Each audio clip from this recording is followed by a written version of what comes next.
By nature even vlog में आपका बहुत बहुत स्वागत है। अगर आप प्राकृतिक दृश्यों से लगाव रखते हैं, इनमें दिलचस्पी रखते हैं, तो ये व्लॉग आपके लिए ही है। ये मेरा पहला व्लॉग है। इसमें आपको सुंदर से प्राकृतिक दृश्य और कुछ खट्टी मीठी बातें और कुछ क्षेत्रीय सिंपल सी रेसिपी देखने को मिलेगी। उम्मीद है आप लोग बाय नेचर वीवन व्लॉग को सब्सक्राइब करके मुझे प्रोत्साहित कर मेरा मनोबल बढ़ाएंगे। ये चिड़िया, प्यारी से चिड़िया आसपास की प्राकृतिकता का एक हिस्सा है। जब ये चहचहाती है ना, तो मन में एक अलग सी अनुभूति होती है, मन प्रफुल्लित हो जाता है। अब तो मेरा हाल ये है कि इनके साथ साथ मैं भी चहकने लगी। अगर आपके मन में यह विचार आ रहा है, ये ख्याल आ रहा है कि ये पक्षी कहीं पालतू तो नहीं, जी नहीं, ऐसा कुछ भी नहीं है। ये पालतू नहीं है। हाँ, इनसे दोस्ती करने में मुझे समय ज़रूर लगा। बात ये है ना, भागदौड़ भरी ज़िंदगी में हम आसपास के दृश्यों को देखना भूल जाते हैं, या यूँ कहें कि उनकी ओर अब हम अपना ध्यान केंद्रित कर ही नहीं पाते। जब ये चहचहाती है ना, तो पूरा वातावरण संगीतमय हो जाता है। आप खुद ही सुन लीजिए इनकी चहचहाट को। आने वाले ब्लॉग में मैं आपको बताऊंगी कि प्यारी सी चिड़ी के लिए या इनसे दोस्ती करने के लिए मुझे क्या करना पड़ा और मुझे कितना समय लगा। अब तो इनके बिना सच पूछो लाइफ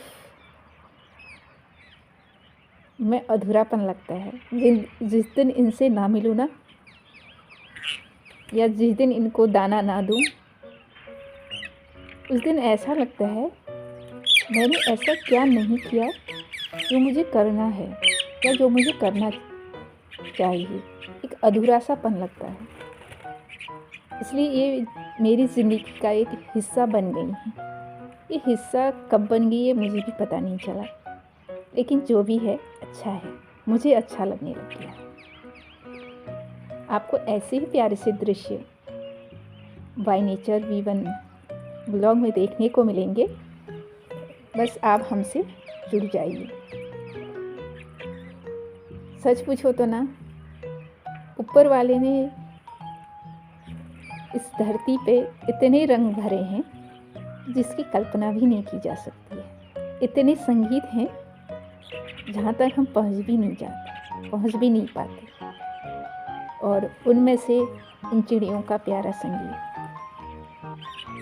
अब तो कविता भी जो पहले गाई जाती होंगी कि उठो लाल अब आंखें खोलो, पानी लाई हूँ मुँह धोलो, बीती रात कमलदल फूले, उनके ऊपर भंवरे झोले, चिड़िया चहक उठी पेड़ों पर, बहने लगी हवा अति सुंदर, नभ में लाली न्यारी छाई।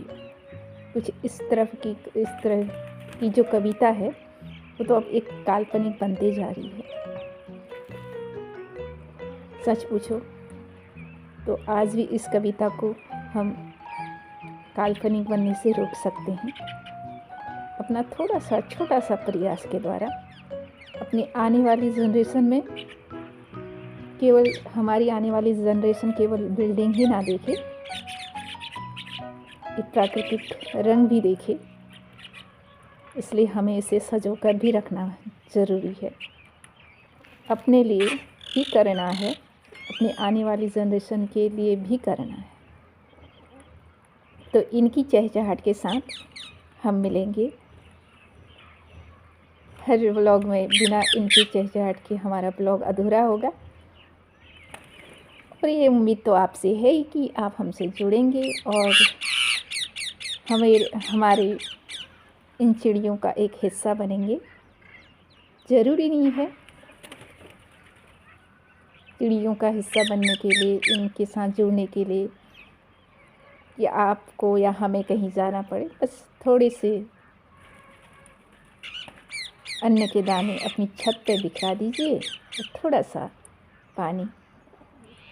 बात दरअसल ये है ना, इस मौसम में इनको दाना मिलना मुश्किल हो जाता है। एक ये इतना मुश्किल हो जाता है, एक ठंड है, ऊपर से अभी जो अनाज बोया गया है किसानों के द्वारा वो छोटा है, उसमें ना फूल आए हैं ना फल आए हैं। इस मौसम में जानवरों को, पक्षियों को, पशुओं को बड़ी दिक्कत होती है। तो थोड़ी सी हम अपना हाथ बढ़ा लें, थोड़ी सी अपनी ज़िंदगी को भी चहकने दें। ये खुद हमें अटखेलियाँ खेलती हुई नज़र आएंगी। एक बार इनसे दोस्ती हो जाती है ना, फिर तो दोस्ती को तोड़ने का मन ही नहीं करता। बहुत सी ऐसी चिड़ियाँ हैं, जैसे गौरैया हो गया, कबूतर हो गए, ये कभी कभी पाखसा भी आता है, तोता हो गया, और कभी तो कौवे महाराज, कोयल, बहुत सारी चिड़ियाँ यहाँ देखने को मिलती हैं।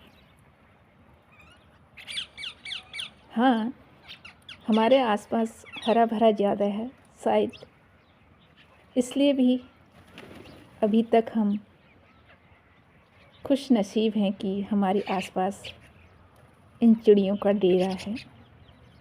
और इस खुश नसीबी को हमें बरकरार भी रखना एक बहुत बड़ा चैलेंज भी है। लेकिन ईश्वर से प्रार्थना करते हैं कि हमारे आसपास हरा भरा ही रहे, ये प्यारी सी चिड़ियाँ अपना संगीत हमें सुनाते रहें और हम सुनते रहें।